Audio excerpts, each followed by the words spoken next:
So we've covered limiting reactant, excess reactant, percent yield, all of that. Let's go ahead and work some additional problems, some more problems, and add some more complexity to them so that you can solve any problem you want. I'm going to solve these problems different ways because different students do different things. So I'm going to try to go through the process we learned, the 6-step process for each step, but I'm also going to show you some other ways you could solve the problem if you wanted to instead. I want you to find the path that makes the most sense for you.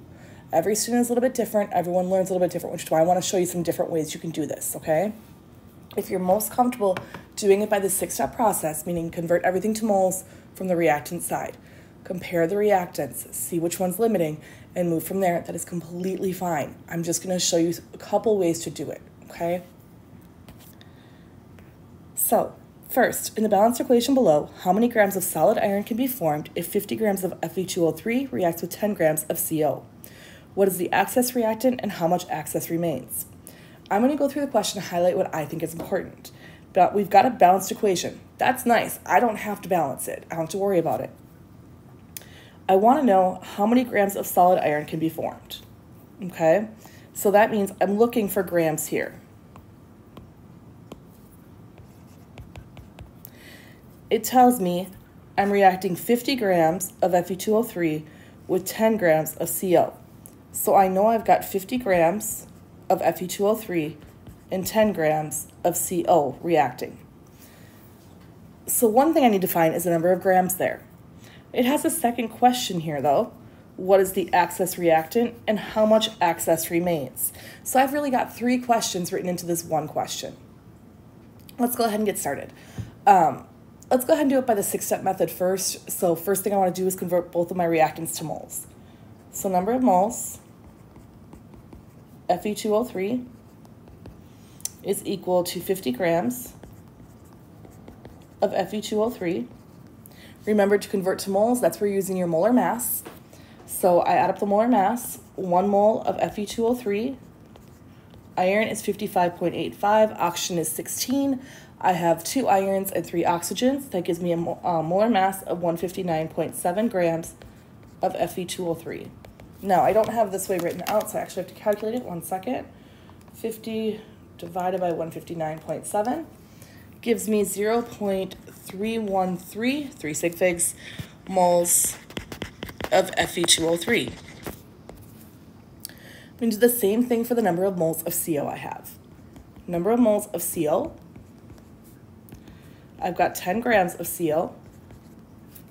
And notice that is a capital O, so it's carbon monoxide, not a lowercase o, it's not cobalt. So carbon monoxide, convert that to moles. 1 mole of carbon monoxide weighs 28.01 grams.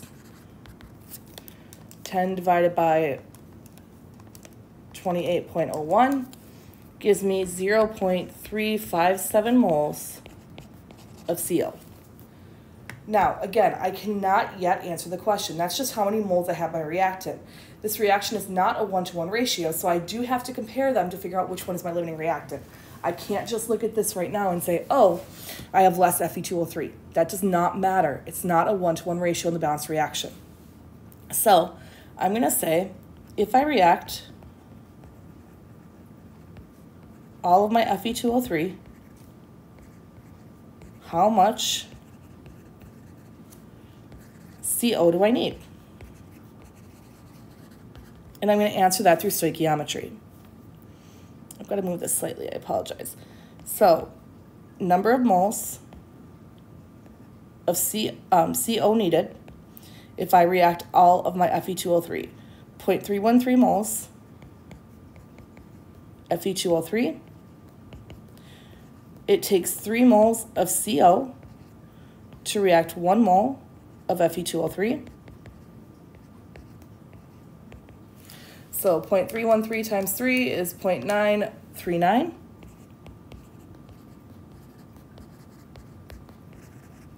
So this is what it's telling me. Right now, I know that if I wanted to react all of my Fe2O3, I would need 0.939 moles of CO. And I asked myself, do I have enough? Do I have enough CO? No, I only have 0.357 grams. I clearly do not have enough CO to react all of my Fe2O3, which means my CO is my limiting reactant. my Fe2O3 is my excess reactant. I've answered this question, but I haven't answered any of the others yet. I've also run out of room, so I'm going to shrink some of this stuff down.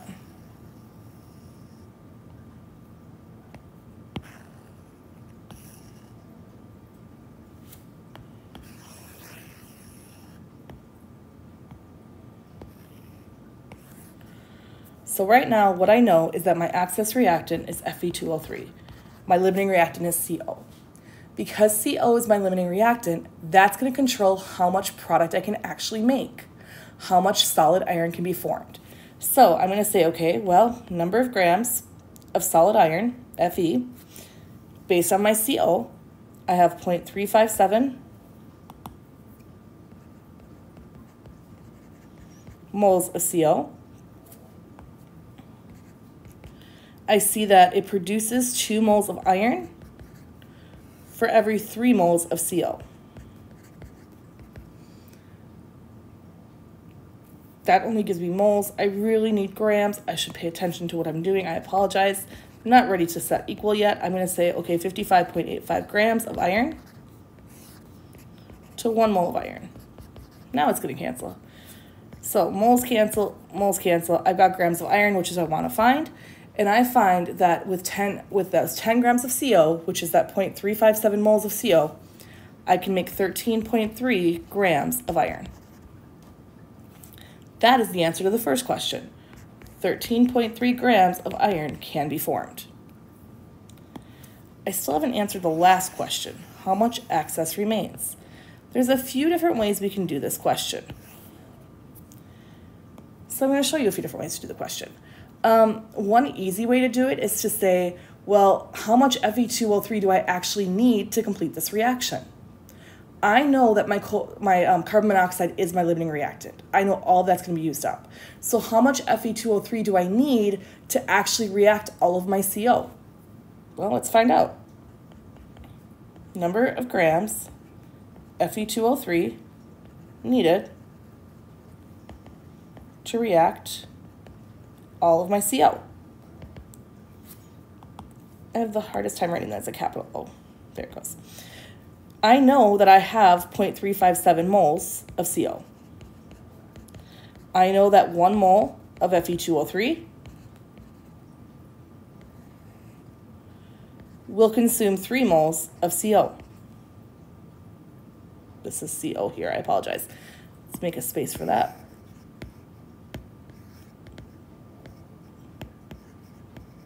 There it goes.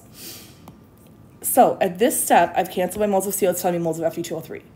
But I really want to know how many grams I'm going to use because I know how many grams I'm starting with. So I'm going to convert this to grams.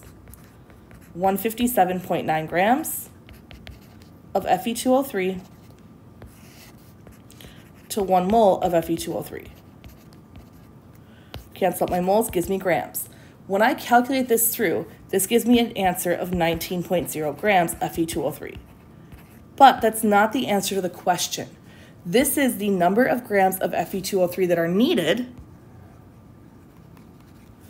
to completely react all of my CO, my carbon monoxide. I have 50 grams available. I need 19 of them. So how much remains? Well, I had 50 grams. I need 19 grams. I'm going to have 31 grams of excess Fe2O3. Students don't like doing the questions with excess reactant. They're hard for them.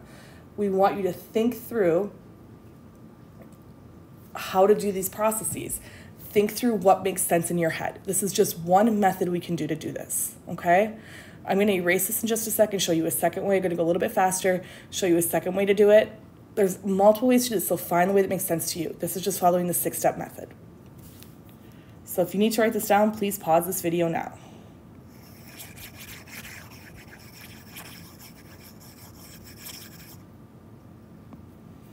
Another way to do this that is still using pretty much the 6-step method but a little bit faster is kind of just saying, well, I'm going to just take each reactant I have and convert it to how much product I could make and see what the difference is.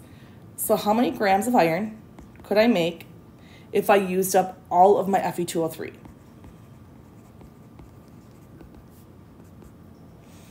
I know that I have 50 grams of Fe2O3. I have 1 mole of Fe2O3,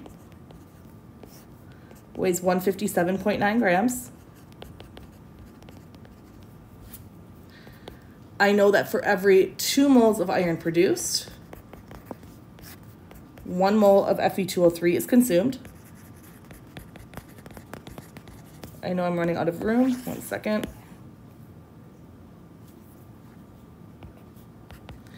And I know that iron weighs 55.85 grams per mole. This gives me 35.0 grams of Fe. That is not the answer. That is how much could be produced just based on the Fe2O3. So if nothing else limited the reactant, just the Fe2O3, I could make 35 grams of iron. Now I'm going to check how many grams of iron I could make just based on my CO. 10 grams of carbon monoxide, 1 mole of carbon monoxide to 28.01 grams carbon monoxide. 2 moles of iron are produced for every 3 moles of CO consumed. 55.85 grams of iron for every 1 mole of iron. And I see the answer here would be 13.3 grams of iron. Now what I do is I compare these two numbers and ask which one's smaller. This one is smaller, which means this is my limiting reactant. This is my access reactant, because it's limiting since it's producing the least amount of iron. So that doing it this way can be a little bit quicker if you understand it. If you don't understand it, please do the 6-step method. Just practice it, get it down. It'll make your life easier. But if you're good at stoichiometry, some students prefer this method instead. Totally fine. Remember, your limiting reactant has to be on the reactant side. So although I'm looking for the least amount of iron produced, that's a product that's controlled by the reactant side. So the limiting reactant is going to be either Fe2O3 or CO. Now we need to answer the last question though. How much access remains? The way we're going to do this is we're going to shrink this.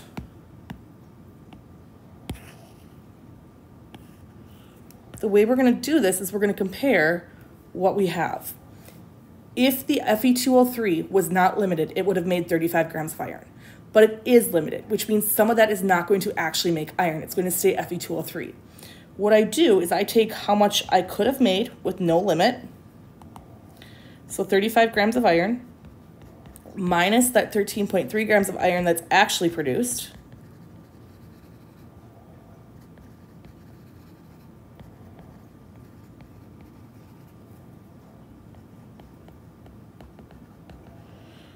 the 35 grams was the one possible from the iron 3 oxide. So 35 minus 13.3 gives me an answer of 21.7 grams of iron. Now, that is still not my answer. I need to take this and convert this back to grams of Fe2O3 because that's how much iron 3 oxide could not be used to make up the sample of iron that we actually have. So I'm going to say how many grams of Fe2O3 would come from 21.7 grams of iron not being used. Convert that back, moles of iron, 1 mole of iron, 55.85 grams of iron. The balanced equation tells me I have 1 mole of Fe2O3 for every 2 moles of iron. And I know Fe2O3 weighs 159.7 grams to 1 mole of Fe2O3. When I calculate this out, I'm going to get that same answer, 31.0 grams of Fe2O3, which is my access. So that's just another way to do the problem. I don't have any preference on how you do it, as long as you can understand the process behind it. Look at this one. What is the limiting reactant in the balanced equation or balanced reaction shown below if 18.1 grams of NH3 and 90.4 grams of CuO are present? So I have 18.1 grams here, and I have 90.4 grams here. So what do I want to do? Find the limiting reactant. It doesn't actually care how much I'm making. It's just asking me for the limiting reactant. So we can do it a number of ways. You can go ahead and convert to moles of each species, compare the two. We can go ahead and just compare the one reactant to the other reactant, and we can compare how much product we make. I'm going to show it 3 different ways. Okay, 2 of the ways are very comparative. One way is slightly different. So first, let's do it by our 6-step method. Number of moles of NH3 if I have 18.1 grams of NH3. Convert that to moles. NH3 has a molar mass of 17.01 grams. So 18.1 divided by 17.01 gives me 1.06 moles of NH3. Number of moles of copper 2 oxide. If I have 90.4 grams copper 2 oxide, 1 mole copper 2 oxide weighs 79.55 grams. So 90.4 divided by 79.55 gives me 1.14 moles of copper 2 oxide. Again, I cannot compare these numbers yet. That doesn't mean anything. Those are only calculating the number of moles of each species. The balanced reaction is not 1-to-1, so I have to compare them to one another. So I'm going to say, how many moles of NH3 do I need to react all of my CuO? I have 1.14 moles of copper 2 oxide. I see that it takes 2 moles of NH3 to react 3 moles of CuO. So 1.14 times 2 divided by 3 gives me 0.76 moles of NH3 needed. I ask myself, do I have enough? And I see, yes, I do in fact have enough. So now I know that the NH3 is my access reactant and CuO is my limiting. Some students will just come to this question and say 90 is a lot bigger than 18. It's got to be the copper 2 oxide. Not correct. It is in fact the NH3 in this question. I'm going to show you 2 more ways we can do this though. So go ahead and pause the video, write this down if you're trying to use a 6-step method, okay?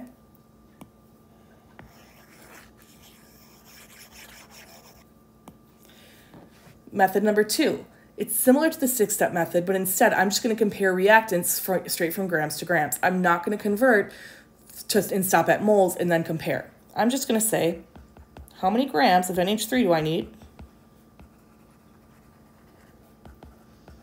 to react all of my CuO? I've got 90.4 grams of CuO. Convert that to moles of CuO. Again, its molar mass is 79.55 grams.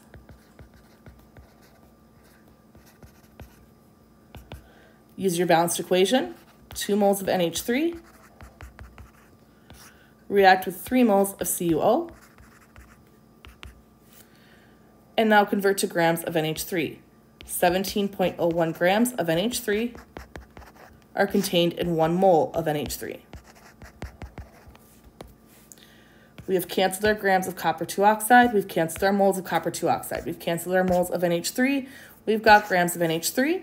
And we get a final answer here of 12.9 grams of NH3. What does that mean? That means to react all 90.4 grams of copper 2 oxide, I would need 12.9 grams of NH3, which I have more than enough of. So again, excess and limiting. I'm going to show you one more way you can do it. Go ahead and pause the video if you need to write this down. The other way, and there's probably even more ways, but the other way I'm going to show you to do it is, in this question, I don't actually care how much product I'm making. It doesn't matter to me.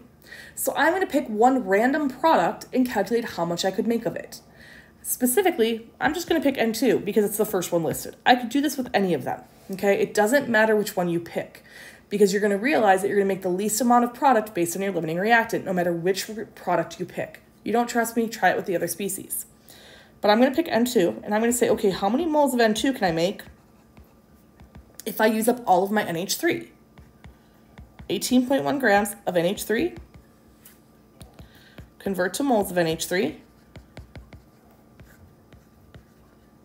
Nope, not 2 moles.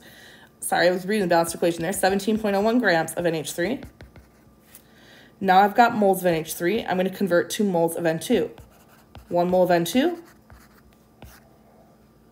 for every 2 moles of NH3. So this is cancel my grams of NH3, my moles of NH3. I got moles of N2. I'm going to stop here because this is going to tell me how many moles of N2 I can make. I don't need to go all the way to grams. I just need to know which one's going to make the fewest number of moles because that's going to correlate back to grams. This gives me 0.531 moles of N2. I'm going to do the same thing for the copper 2 oxide. How many moles of N2 can I make if I use up all 90.4 grams of copper 2 oxide? 1 mole copper 2 oxide weighs 79.55 grams.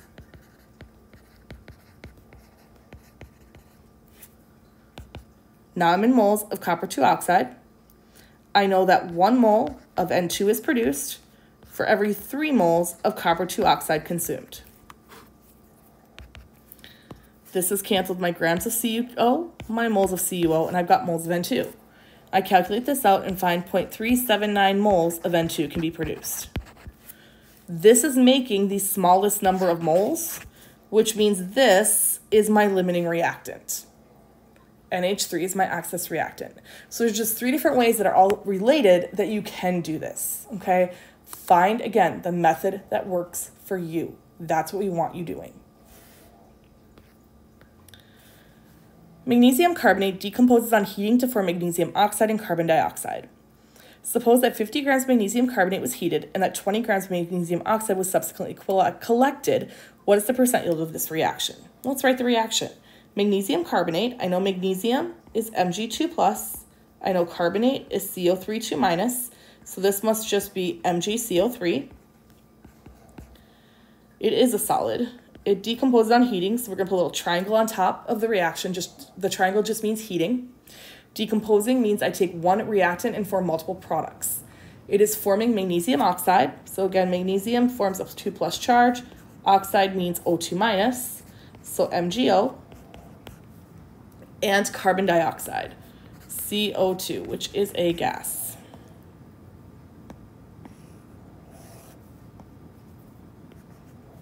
So we've got our balanced equation. It tells me in the question that I had 50 grams of magnesium carbonate and 20 grams as my actual produced. 50 grams went in of magnesium carbonate, 20 grams of magnesium oxide came out, and I want to know my percent yield. This is not a limiting reactant question. Limiting reactant has to have information about at minimum 2 reactants. It can have more than 2, but it has to have information about at least 2 reactants. This only has 1 reactant, so it's not a limiting reactant problem, but it is a percent yield question. Remember what our percent yield is. Percent yield is equal to your actual yield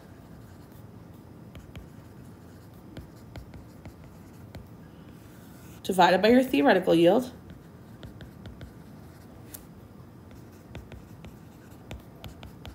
times 100%.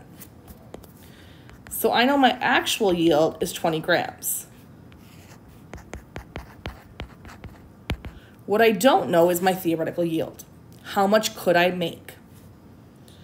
So, number of grams of magnesium oxide that could be produced, because that's what I'm looking at, is how much magnesium oxide was collected. If I started with my 50 grams of magnesium carbonate, first thing I'm going to do is convert that to moles, because again, that's always our first step, convert to moles. 1 mole of magnesium carbonate weighs 84.32 grams.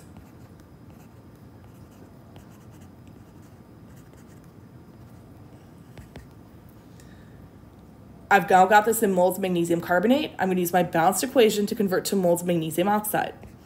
I see that 1 mole of magnesium oxide is produced for every 1 mole of magnesium carbonate consumed.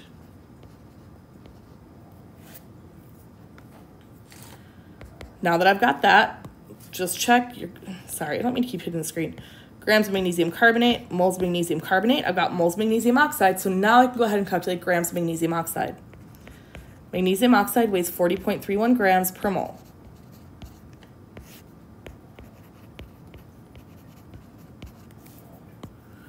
That has canceled out my moles. I've got grams. I'm going to go ahead and calculate this, and it gives me 23.9 grams of magnesium oxide. Again, this is my theoretical yield. This is assuming nothing went wrong in the reaction and I got back 100% of my product. So 23.9 grams is my theoretical yield. Multiply this out, 20.0 grams divided by 23.9 grams. There's 3 sig figs in each one of those numbers. So my final answer will have 3 sig figs. 83.7% is the answer to the question. So to get the percent yield, I had to calculate the theoretical yield first. Let's go look at a couple, a handful of just more combined questions. These are all from Active Chem, which I really like. I like that's a really good cumulative question, putting a lot of pieces together. So, and this is often how I would ask questions like this. I would put multiple parts on a test that you have to work through and get the answers to in each subsequent step. Write the complete balanced reaction of aluminum reacting with iodine to form gaseous aluminum iodide. So, I want a complete balanced reaction. It's telling me I'm reacting aluminum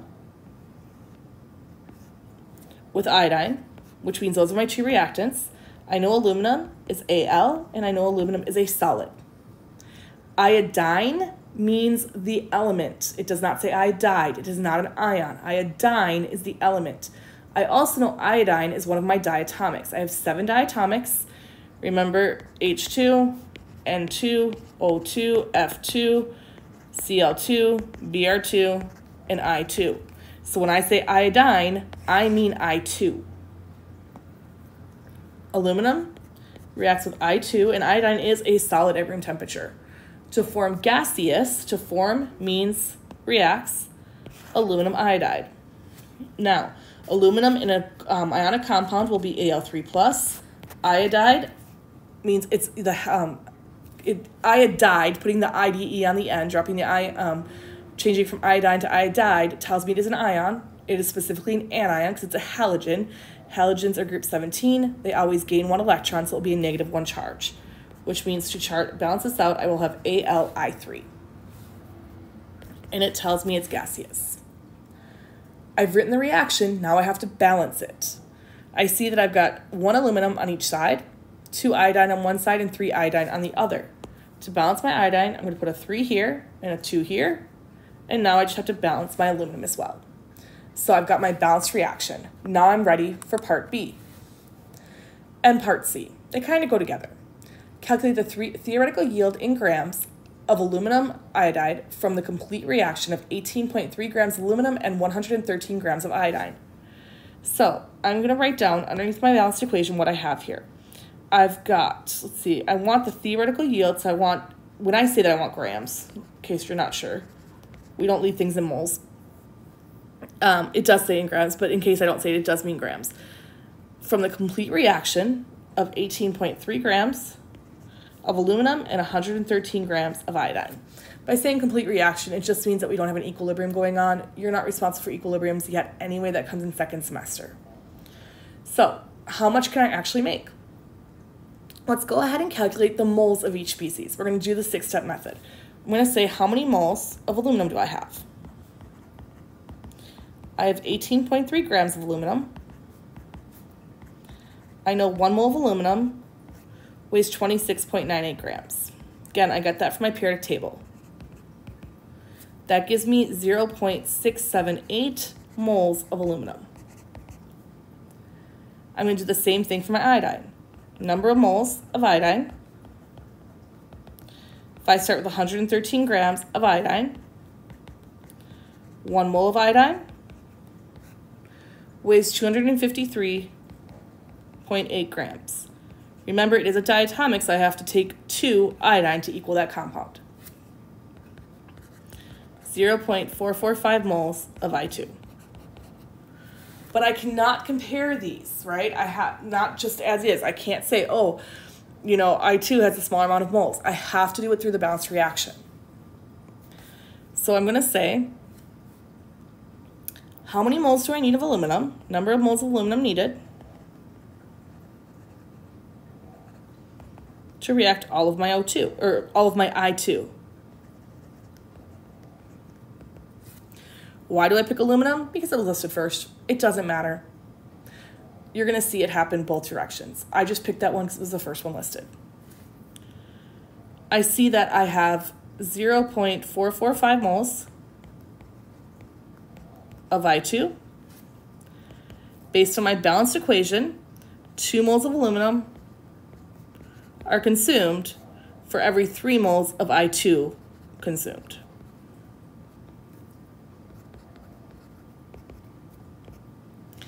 Do the math here, and I see that I would need 0.297 moles of aluminum. Now I'm going to ask myself, do I have enough aluminum?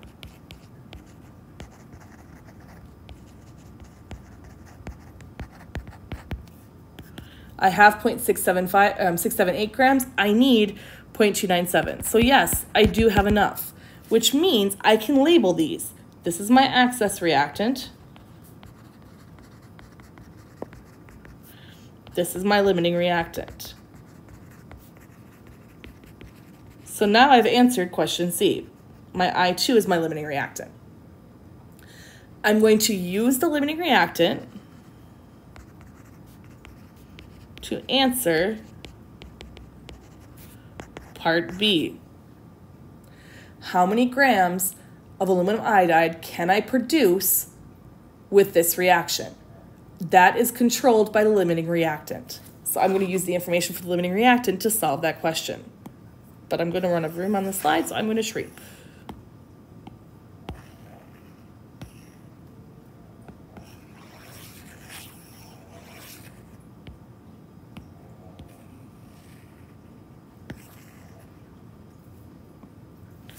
So, how many grams ALI3 can I produce from the chemicals that I have available?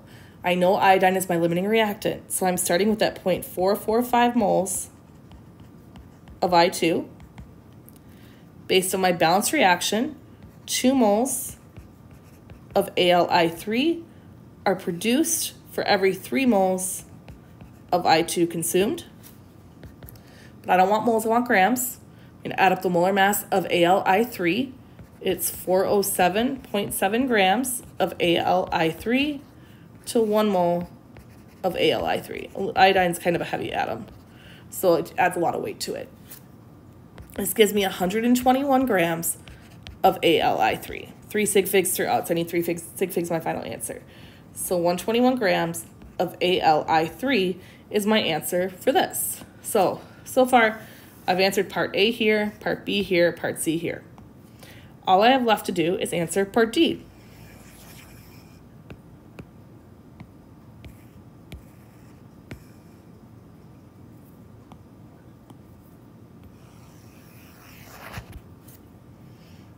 So again, part A. This is parts B and C. Or, well, really this just got me part C, but part B.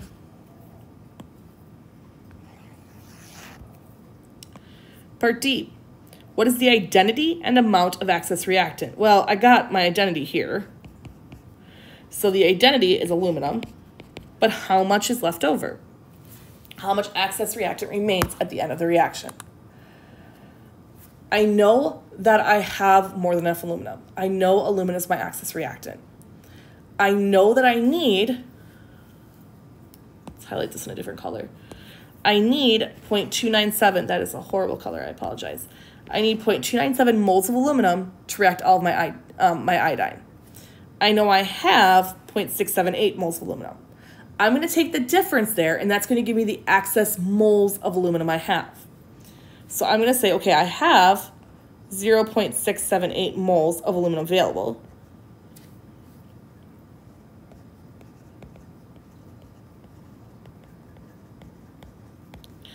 But I need 2.97 moles of aluminum for the reaction.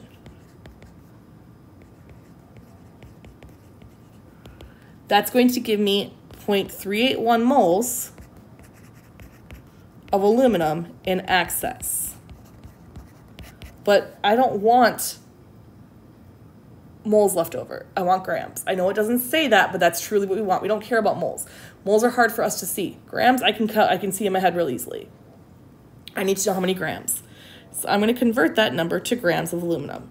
Number of grams of aluminum, I have 0.381 moles of aluminum. I know 1 mole, I need to put moles in the denominator to cancel those out. I know that 1 mole of aluminum weighs 26.98 grams. I get 10.3 grams of aluminum in excess. So aluminum left over, 10.3 grams. I have now answered all of that question. Okay, so again, I know that question looks complex. There's a lot to it, but that's how I'm going to ask you questions. That's how they're going to look if I write a question. Most often, that's how it will look if I write a question like this on an exam.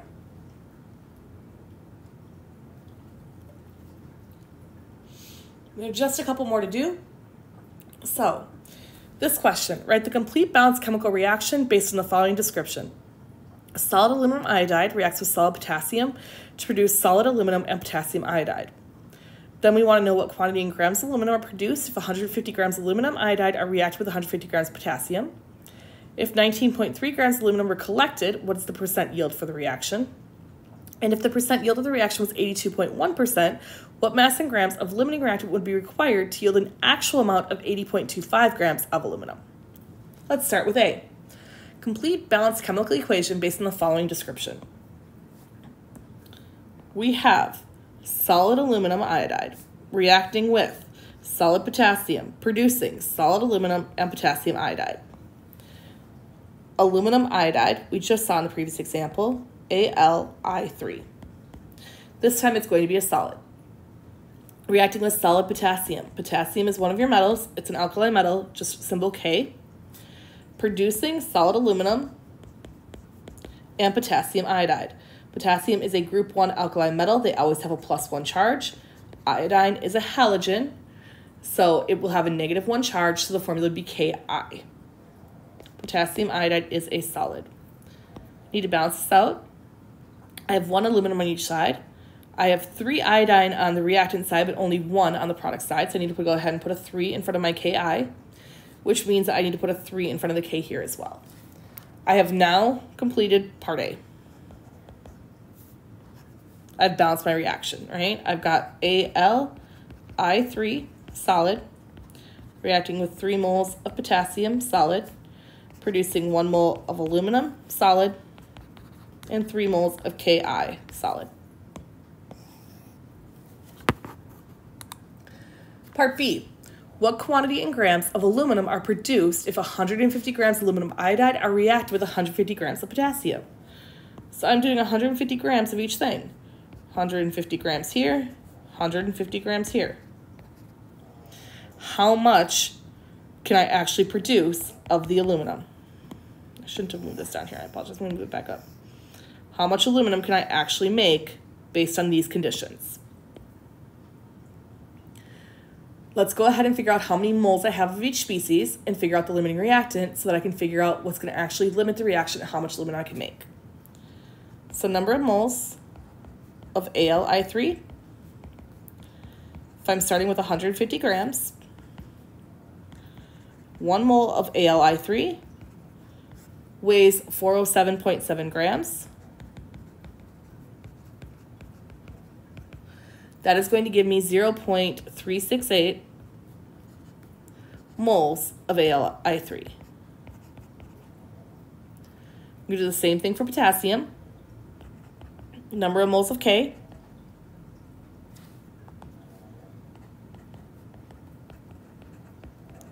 150 grams. This should say ALI3, I apologize. 150 grams of K times 1 mole of K. Look up the molar mass for potassium. It is 39.10 grams. Convert that through, and I get 3.84 moles of K. Now, it looks like potassium is probably my excess reactant, but we need to check it anyway. We need to prove mathematically it is. Just because I have a huge excess does not mean it's going to work out that way. How many moles of ALI3 do I need?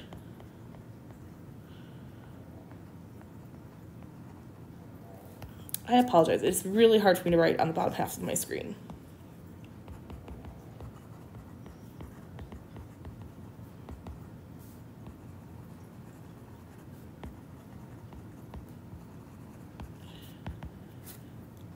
If I'm trying to react all of my potassium, 3.84 moles of potassium, looking at my balanced reaction, I see that I need 1 mole of ALI3 to react 3 moles of potassium.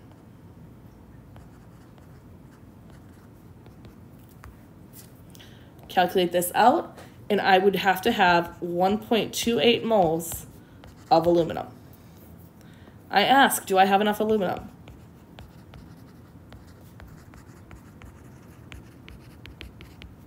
No, I don't. That means I know that aluminum is my limiting, aluminum iodide, I apologize. Not aluminum here, aluminum iodide, ALI3. This is my limiting reactant.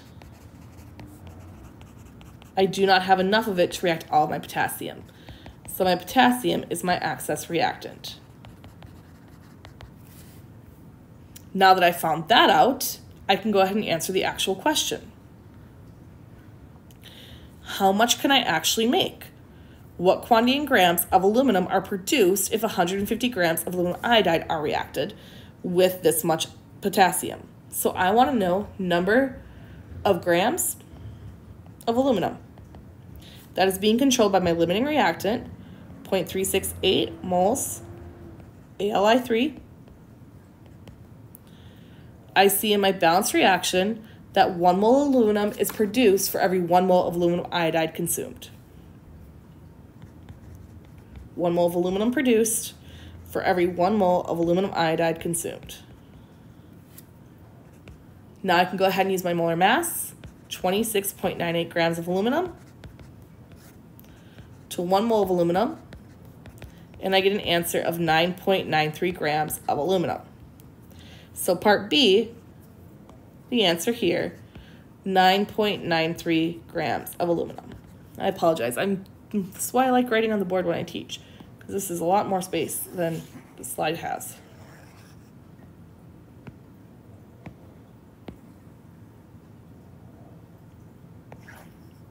I'm gonna move that up over there. I apologize if that's hard to see. Rewind the video and watch the part if you need to. So I figured out I could make 9.93 grams of aluminum. Number C, if 19.3 grams were collected, of aluminum were collected, what is the percent yield of the reaction? Okay, I apologize. It's actually a typo on this, and I didn't realize that when I put it in. So this should not be 19.3. This should actually be 9.3. So I'm going to wipe that out right there. Please fix that in your slides, and I will try to fix that. I will try to repost it, but it's actually if 9.3 grams of aluminum were collected, what is the percent yield of the reaction? I apologize. Completely my fault. So I know the theoretical yield is 9.93 grams. I know my actual yield is 9.3 grams. Percent yield is equal to your actual yield divided by your theoretical yield times 100%. My actual yield, 9.3 grams. My theoretical yield, 9.93 grams times 100%. Let's check what that is. 9.3 divided by 9.93 times 100 gives me an answer of 93.7, but I'm going to round that because of 2 sig figs. 94%, 2 sig figs in the 9.3. So 94% would be my percent yield if the actual yield was 9.3 grams. Again, please change that to a 9.3 from the 19.3. I will try to fix your notes, but that should definitely be 9.3. And the last question here. If the percent yield of the reaction was 82.1%, what mass in grams of limiting reactant would be required to yield an actual amount of 80.25 grams of aluminum? Well, let's see. I got that done. I know my percent yield is equal to your actual yield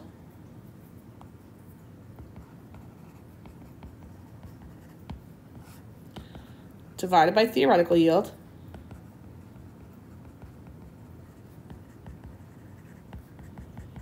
times 100%. It's telling me my actual yield here would be 80.25 grams, and my theoretical yield would be 82.1%. Or sorry, my percent yield would be 82.1%. What I need is my theoretical yield. I need to solve this problem. So I need to know if I've got 80.25 grams divided by some value of x. So I'm just going to put TY for theoretical yield there. Multiplied by 100% equals 82.1%. Do the algebra here. This is going to give you a theoretical yield of 97.7 grams. I would need to I would theoretically need to produce 97.7 grams of aluminum to get this actual yield out based on this percent yield. How many grams of the limiting reactant required to do this? We know our limiting reactant is the ALI3. So number of grams, ALI3. If I want to produce 97.7 grams of aluminum, 1 mole of aluminum weighs 26.98 grams. I know my balanced equation is a 1-to-1 mole ratio. 1 mole of aluminum iodide is used up for every 1 mole of aluminum produced. 1 mole ALI3 to 1 mole of Al. Convert to grams. 407.7 grams of ALI3 for every 1 mole of ALI3 gives me an answer here of 1,480, I need 3 sig figs, grams of ALI3. Pretty big number. But if I wanted to actually get out 80.25 grams, I would need to use 1,480 grams of aluminum iodide for this reaction. So you've got your balanced equation here, how much I can produce here, my theoretical yield here, and my grams here. Again, please fix in number C and put that as 9.3, not 19.3. I apologize for that. And our last example. Write the balanced chemical equation based on the following description. I have solid phosphorus reacting with chlorine gas to produce the gaseous phosphorus trichloride. Phosphorus is one of your polyatomics, not a polyatomic ion, but just a polyatom, where it wants more than one atom bonded together. Phosphorus is one that wants to have 4 atoms bonded together. So when I say solid phosphorus, I mean P4. This reacts with chlorine gas. Chlorine is one of your diatomics, so Cl2, and produces gaseous phosphorus trichloride, PCl3 gas phase. Let's balance this out. Phosphorus, I have 4 on one side, I need 4 on the other. Chlorines, I now have 12 chlorine on my reactant, or on my product side, I need 12 chlorines on my reactant side. So my balanced equation, P4 solid plus 6 Cl2 gas, giving me 4 PCl3 gas. Question B. What is the identity of the limiting reactant based on the following information? 205.1 grams of P4 was reacted with 287.6 grams of chlorine gas. Let's go ahead and convert each one to answer question B, I'm going to convert each reactant to moles and then compare the moles of each to see which one's going to run out. So number of moles of P4, I have 205.1 grams of P4. Convert that to moles of P4. The molar mass of P4 is 123.9 grams. This gives me 1.655 moles of P4. Do the same thing for my chlorine. Number of moles of chlorine gives me 287.6 grams of Cl2. 1 mole of Cl2 weighs 70.90 grams. This gives me 4.056 moles of CO2. Now remember, I cannot compare these moles of Cl2 to the moles of P4. I have to compare through the balance reaction. So just because it looks like there's a lot more moles of Cl2 does not mean it's the excess reactant. We have to check it. So let's go ahead and check that. How many moles of P4 are needed to react all of my Cl2? And again, the only reason I'm saying P4 to react all Cl2 is P4 is listed first. It doesn't matter. I could do this the other way as well. If I want to react all of my Cl2, I've got 4.056 moles of Cl2. By my balanced equation, I see that 1 mole of P4 reacts with 6 moles of Cl2. This means 0.6760, keep that extra zero there, they're sig figs, moles of P4 are needed to react all of my Cl2. So do I have enough P4?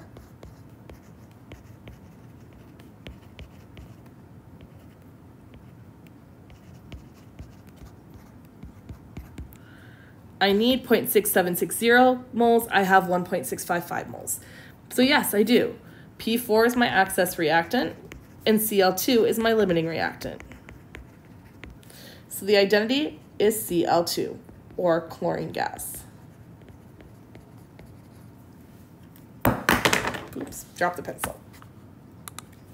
So if only 218.7 grams of phosphorus trichloride were collected, what is the percent yield of the reaction?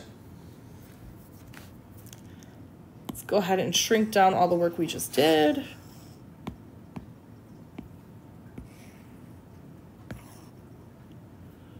So I want to know percent yield. Remember, percent yield is equal to your actual yield divided by theoretical yield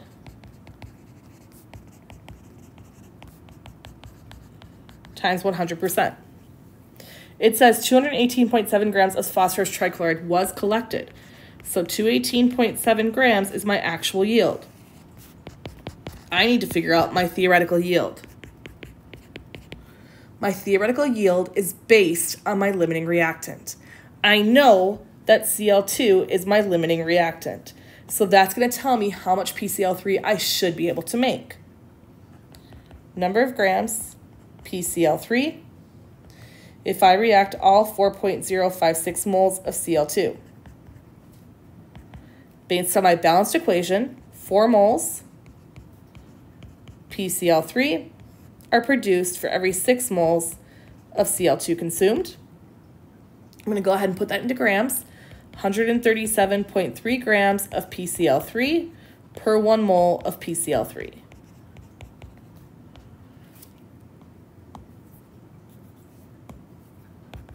Calculate that out, and that gives me a theoretical yield of 371.3 grams of PCl3. So 218.7 divided by 371.3 grams times 100% gives me an overall percent yield here. Let's see, 205, or sorry, not 205, Yeah, 205.1. What am I reading? 218. 218 is definitely the answer here. 218.7 divided by 371.3 gives me an answer of, I need 4 sig figs, 58.90%. I got to put an extra 0 there because I need overall 4 sig figs. So the percent yield, if only 218.7 grams of phosphorus trichloride were collected, would be 58.90%. Not a very effective reaction. We're losing a lot of product there.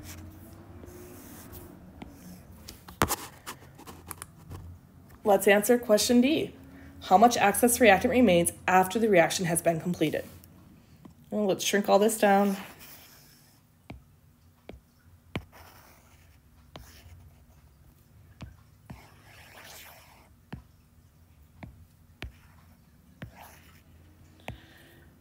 What do I know about my excess reactant?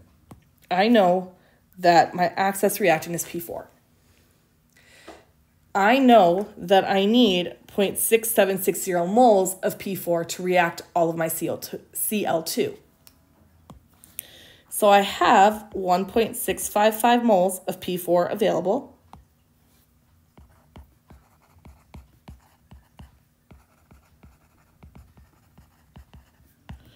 I'm going to use up 0.6760 moles to react all of my CO2. This gives me an excess of 0.979, 3 sig figs, because 1, 2, third decimal place, fourth decimal place. Got to keep it to the third decimal place. So 3 sig figs here, moles of P4 in excess. But when I say how much excess, I really mean grams. Let's go ahead and convert that to grams. Number of grams of P4. If I have 0.979 moles of P4 in excess. The molar mass of P4 is 123.9 grams to 1 mole of P4. This gives me 121 3 sig figs, 121, I don't need a decimal place there, grams of P4 in excess. So how much remains? 121 grams of P4. Out of that 205 I started with, I've got 121 grams remaining. Now, if you feel like this, it's okay. But this is what I want you doing when you're practicing these questions. I want you to take just any random reaction. Find it in the textbook, find it in the notes, find it in your homework, wherever you want, but use a reaction or make up a reaction. Give it some random grams for each reactant you're going to use and ask yourself, what is my limiting reactant? What is my excess reactant? How much excess reactant is remaining when the reaction is complete? How much product did I actually make? Pick a product. How much product did I make? What is my percent yield? What is atom economy? And is the reaction worth completing as designed? If I do a reaction and my percent yield is only, 10%, maybe the reaction wasn't worth doing that way. Or if I do a reaction and I realize I used 20 grams of a starting material, like I mixed 20 grams of a starting material in there, starting reactant in there, but I only actually used 2 grams of it, maybe I didn't need to mix 20 grams in there in the first place. Maybe I could have gone with 5. Those are the kinds of things we want you doing. But the more math you practice, the easier these problems become.